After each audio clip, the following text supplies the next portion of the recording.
strap yourself in for Keeping It Real with Jac and Ral.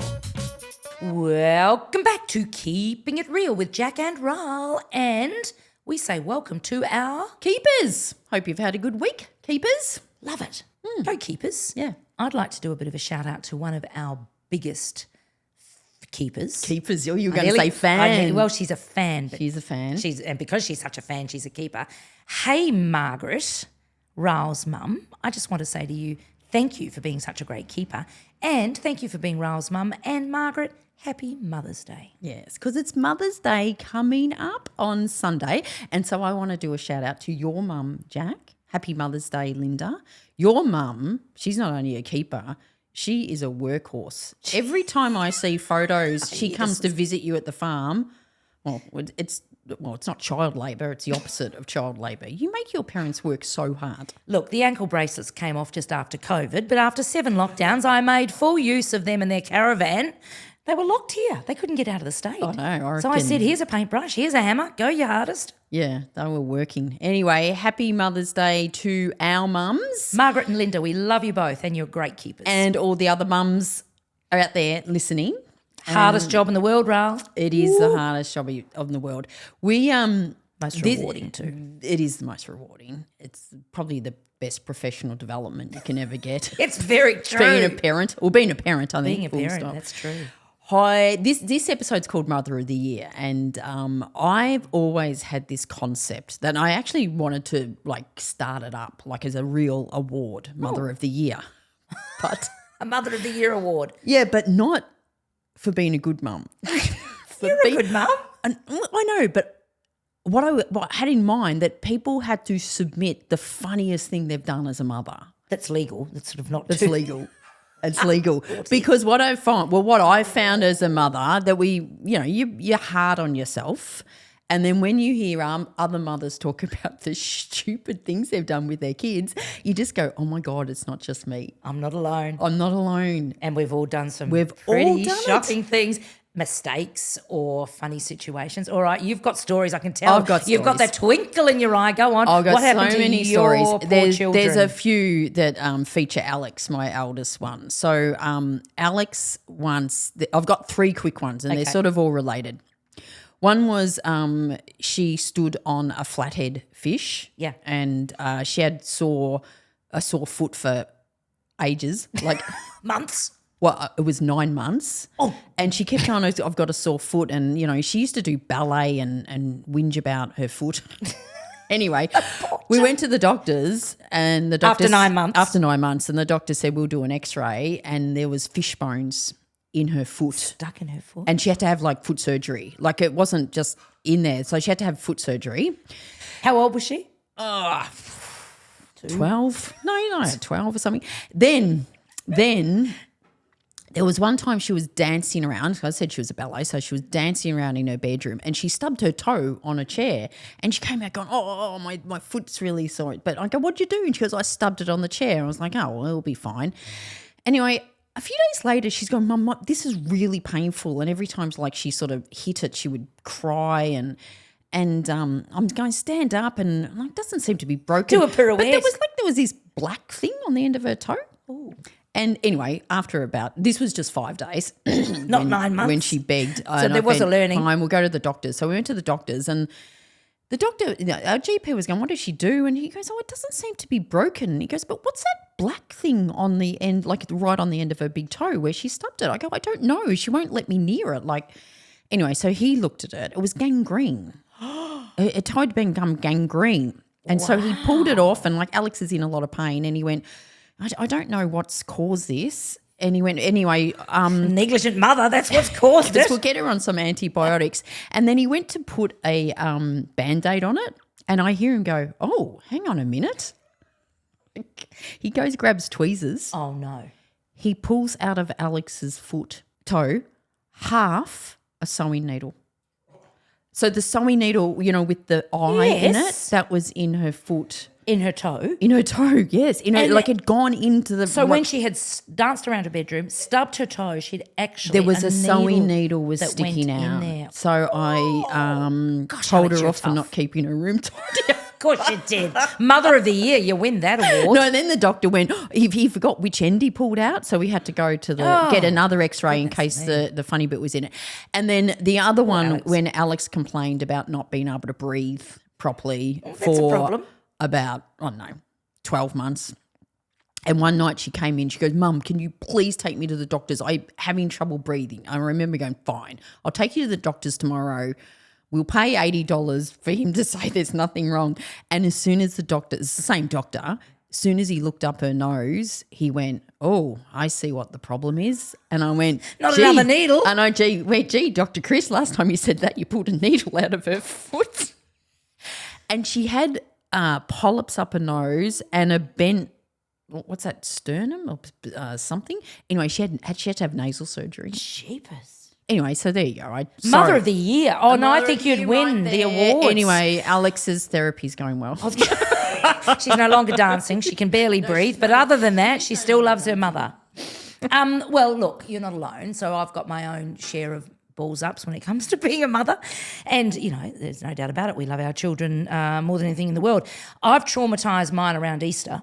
Right. Which is usually a very happy time for children because the Easter bunny comes and they get chocolate. Yes. So like most parents, we went to quite a bit of effort with the Easter bunny coming, chopped up carrots and spat them out and made a bit of a mess. So on Easter Sunday morning, I think Maddie was 8, Louis was about 6. I can see them now. Tears streaming down their face. Don't come out, Mum, stay where you are. I said, okay, what's going on? I said, the Easter bunny's been, yes, but don't come out. I said, okay. So what happened was they were so upset by the mess the Easter bunny had made because I'm so OCD in the house that they thought if I saw what the Easter bunny had created as far as mess, I would ban him from coming and they'd never get another chocolate in their lives. So you had created the mess. I created the mess. How much were you chewing and spitting out that carrot? Well, a little bit, and there was a bit of powder around with paw prints and things. But the point was, my husband said, you might want to ease up on the cleaning and talking about how clean the house needs to be and how tidy they need to be. Hasn't hurt them as adults, I might add, but that was probably a bit rough. Another time, we lived in Singapore for a bit. He was on his little bike riding in front of me. I was behind him jogging, and he falls off his bike. And so I picked him up. I said, you'll be all right. Oh, I could see cut his little head a tiny little bit, not much. Yeah. And we'd sort of just left a sort of shopping centre where the doctor was. So I thought I'll pick him up and take him back just to get it checked in case we need stitches. And there was some roadworks happening. And have you seen that orange sort of plastic stuff they put up, when they're doing roadworks? And it's got sort of holes in it. You could easily put your foot in it and trip over carrying a child and smash their head open really well. So that's what I did to Lewis. What you did. Oh, you did? Yes, so I picked him up, tiny little gash, nothing much, then proceeded to trip and fall on top of him and cut his head open even more. So then it was a serious set of stitches we needed. Left Maddie behind in a shopping centre in Singapore, forgot about her. Oh. She was with me 1 minute, then I said, you go over to the bookstore there. So she was walking, like she wasn't... Yeah. She wasn't a baby. She was maybe 6, 5. Okay, but you left without her. Yeah, got all my shopping. Had Lewis, had a helper give me a hand with the shopping. I started marching home and then I thought, oh, hang on. Was there anything? I think there was somebody else with me. Hang on, did I have a daughter? Anyway, she found her way home and sort of reminds me regularly about it. A friend of mine, very funny story, friend of mine had her first baby and she was a bit of a zhuzhy friend, so she liked to shop at all the best boutiques in New Zealand. Put the baby in the capsule and off she'd go, and she put the top down in her little sports car. She said, I'm not going to be, defined as some frumpy mother just because I've got a baby. I'm still cool. Swan into the boutique with the baby in the capsule and they'd all go, oh, Margot, the baby's beautiful. Put the baby in the capsule in the change room, tried on a whole heap of glamorous outfits, bought all the glamorous outfits into the car, gets home, hanging up the glamorous outfits, thinking, gee, it's quiet. Oh, shit, the baby. Baby was still in the capsule in the change room. In the change Fast room. asleep. And they didn't even realise it was there. Oh, God, imagine if they had locked up the Stop. shop. Well, hopefully she would have realised at some point. Well, you'd think Anyway, so there we are, Mother of the Year. We could both win awards. We could all do it. I've got I've just thought of another one. You got another one? Come on, This is share. actually a relatively recent one. So Jess, who's now 20, she was she went to the doctors, I don't know, about 6 months ago for something, and they tested her for glandular fever. Yep. And I was like, oh. And because the doctor said, have you had glandular fever before? She went, no. So she got tested and she gets the results and she goes, well, the good news is I don't have glandular fever. That is good news. The bad news is, well, no, not the bad news, because I've already had it before. It's like, oh, when did you have glandular fever? She says, remember when I was in year 10 and I was tired for like about 3 months and you just come home really tired and you would go, that's just normal, Jess. Everyone gets tired. And I went, oh, yeah, that did go on for a long time. Oh, that's too funny. My antidote to everything was either got a sore tummy, drink some water and have a poo. Drink some water and have a poo. It fixes everything. And it does in 9 times out of 10. The kids, Alex and Jess, have reminded me recently of, the little Kinder Surprise things you get. Yeah. Well, apparently, I can't remember this, but apparently I told them that you can only have Kinder Surprises when you're in kinder. And that's so handy. When that's clever. When they were in grade 1 and grade 2, they knew they weren't allowed to get a Kinder Surprise because you're only allowed a Kinder. But then they told me later, I didn't know this, that they didn't realise that till they were about 14. Yeah. But they said when they were in primary school, like their friends would be in grade 3 and grade 4 having and eating a Kinder, Kinder, and her and Alex would go, oh, they're going to get in trouble. They're going to get because they're not in Kinder. They're going to be picked up by the police because they're eating Kinder Surprises and they're not in Kinder. That's too cute. The fun you can have, the entertainment children give you. They're so gullible. They are. But hey, to all the mothers out there, we see you. We feel your pain. We know you've also made mistakes, and if you haven't, you're telling lies. Yeah. But I've got to say, the most rewarding job of my life, and one no one could have ever prepared me for, the least paid, of course. But gee, it's taught me a lot. You said before, best professional development. Yeah. It's so true, right? Yeah. And you can't, no one can prepare you for it. No one prepares you for it. At all. And I reckon the interesting thing about being a mother is, you're a mother of a 2-year-old and that's the first time you've ever done it. And then all of a sudden you're a mother of a 4-year-old and that's very different. And then you're a mother of a 14-year-old and a mother of a 24-year-old.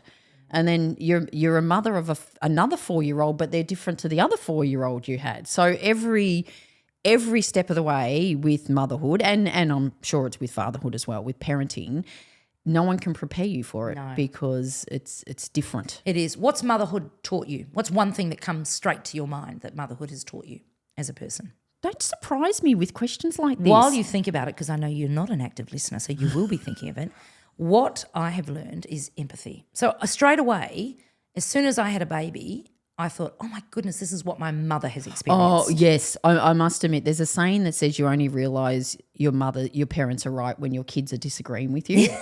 So there is, I think it was I've had 2. Like my mum had 8. Yes. Imagine having 8 kids. My mother had me at 17. Oh, Imagine yes, your mum had you at 17. having a child as a child. I mean.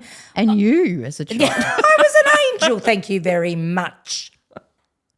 So empathy. I reckon parents, and especially mothers, maybe I'm being sexist, learn emotional intelligence. You absolutely become more empathetic. I think you learn to prioritise. And appreciate others. Yeah. You do learn to prioritise. You have to. I do remember coming back from maternity leave and going back into the corporate office and realising how much time people wasted. Yes. Oh, seriously, I would go into meetings and going, okay, so we done? All good? There just seemed to be people wasting time. Because you became time very was so aware precious. of how little time one has. I coach a lot of working parents, a lot of working mums, and it is generally a very similar conversation we get into, which is I'm damned if I do, damned if I don't. When I'm with my children, I feel guilty I'm not working enough or not available enough for work. When I'm at work, I feel guilty because I'm not with my child. Yep. So we talk about that. Mother's guilt's real. Mother's guilt's real. Totally. It's totally. Give yourselves a break, mums. Seriously.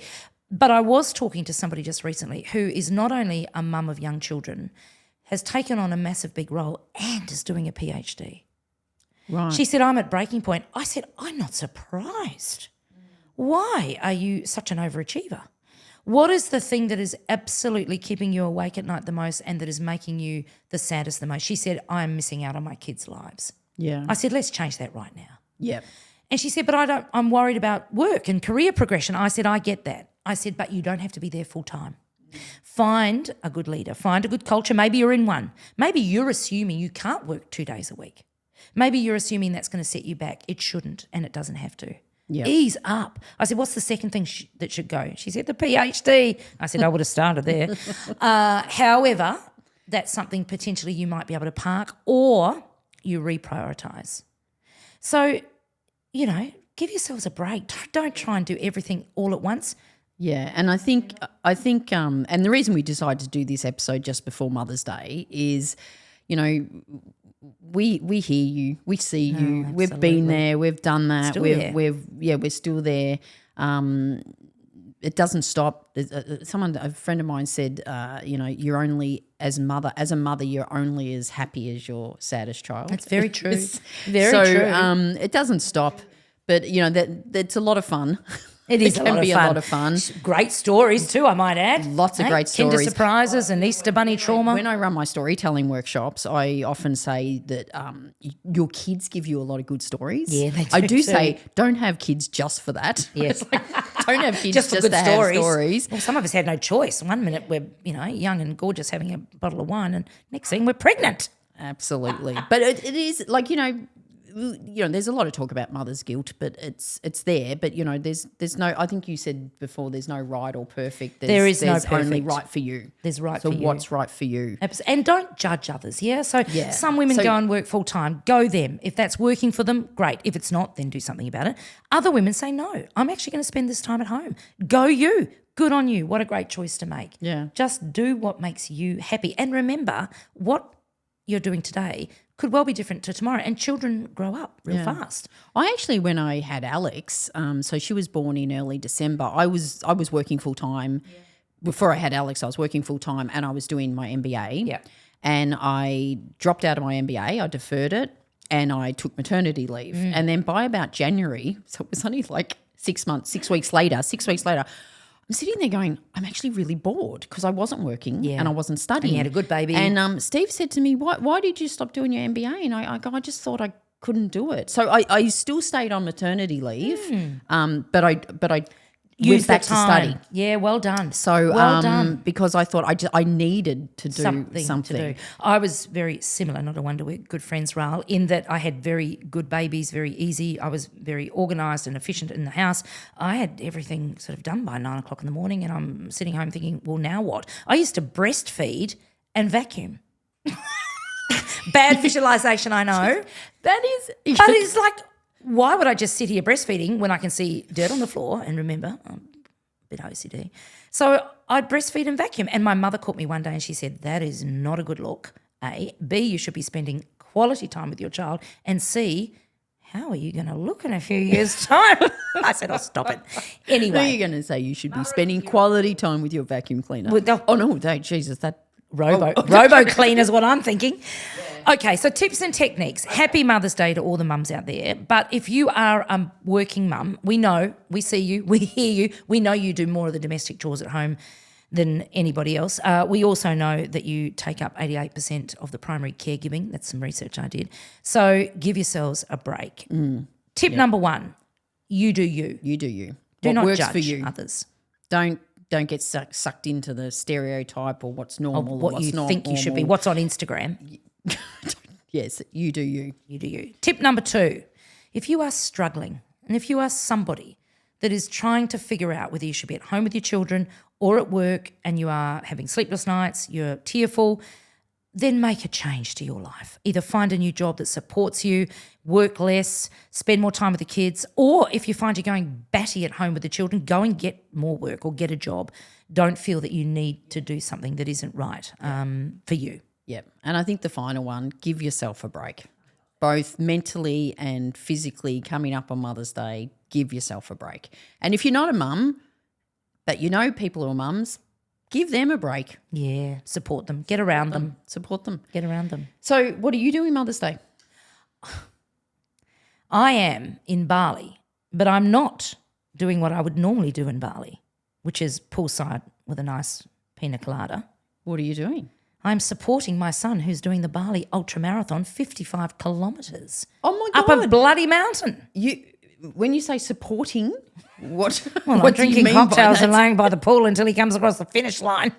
Oh no! Well, that is that. No, that I fair needed to be income there. That is Mother Go, of the Lewis Year. Phillips. I'm so proud of you. 55 kilometres, Bali ultramarathon. What So are you doing? So when you said I needed to be there, you just needed to be there. I do. Well, I do need to be there. I mean, this is treacherous what he's doing. It's up a mountain, 4 a.m. they start. He's got a headlamp, the whole bit. Anyway, I said to my husband, Richard, I said, you know, do you think I should go? He said, he'd be all right. So I said, oh, Louis, do you want me to come? He goes, no, I'll be all right. I'll either fall off the mountain, have a heart attack or snap a leg, but I'll be all right. Yeah. Then you booked your flight. So mother's guilt straight away. I'd rather be and there. I guess you know what? You'd spend all Mother's Day worrying about Correct. him. I might as well be with him. Exactly right. What are you doing for Mother's Day? Well, I am actually in New York.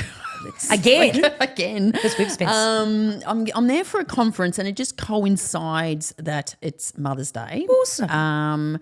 And I've just finished reading this book called Unreasonable Hospitality. Oh, yes. And it's about the guy who wrote it. He brought the restaurant 11 Madison Park. yeah. He made Awesome number one story. restaurant in the world in Pre-COVID. a few years Yeah. ago. Anyway, me and my friend Janine Gardner, who's travelling with me and actually told me to read the book, we are having Mother's Day dinner at 11 Madison Park. Which was one of the most progressive restaurants that actually made you prepay weeks before you actually turn up, which Tell is very me about smart. it. It better be bloody good Because because an experience. with the US conversion to Australian, it is you've got to prepay and there is no refund. No, you better turn up. Don't Pretty get much sick. $500 each Right. for a 6-course vegetarian So I love meal. it. Happy Mother's Day to two mothers, Janine and Ral, who won't be anywhere near their family or children on Mother's Day, having a zhuzhi dinner or lunch. Research Research, of about course. hospitality. I love it. Unreasonable service. Happy Mother's Day, Ral.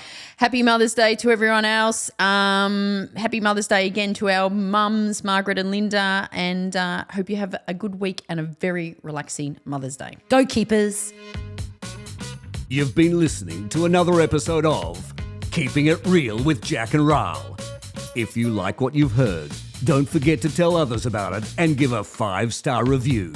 They may seem confident, but they really are sensitive 5-star needy souls. Yeah, right. Keeping It Real, created by Jack Phillips and Gabriel Dolan. Produced by Keelan Ferrari Brown. And this really real voiceover, spoken by Richard Phillips.